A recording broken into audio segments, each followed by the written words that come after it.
So my boyfriend is a cinematographer and editor. তো ও আগের দিনকে একটা ভিডিও এডিট করছিল যেখানটাতে মানে মেয়েটার বিদায় হচ্ছে, আর মেয়েটা এরকম চলে যাচ্ছে, খুব কান্নাকাটি করছে, আর ওর বাবাও কান্নাকাটি করছে। তো বাবা এমনভাবে যাচ্ছে যে মেয়েটা এরকম তাকালো, বাবাটা ওরকম তাকালো, তো আই কন্ট্যাক্ট হলো, মানে কাঁদতে কাঁদতে তাকালো। জিনিসটা স্লো মোশনে খুব ইমোশনাল লাগছে। তো ও ভিডিওটা আমাকে পাঠিয়ে বলছে যে আমি খুব চেষ্টা করব যে তুমি বিদায়ের টাইমে খুশি খুশি বেরো।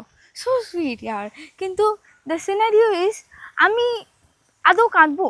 যে মেয়েটা একটা ফ্যামিলিতে আছে 25-26 বছর, মানে সে আর সেখানে থাকবে না।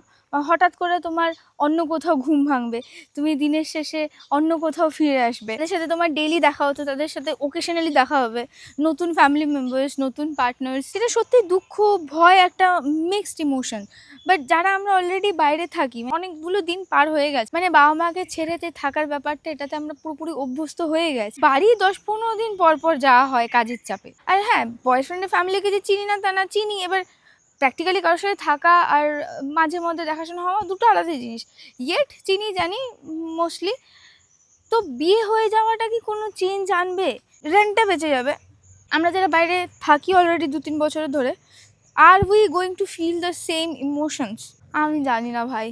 আবার কান্নাকাটি না করলে পাড়ার লোক ভাববে বাবা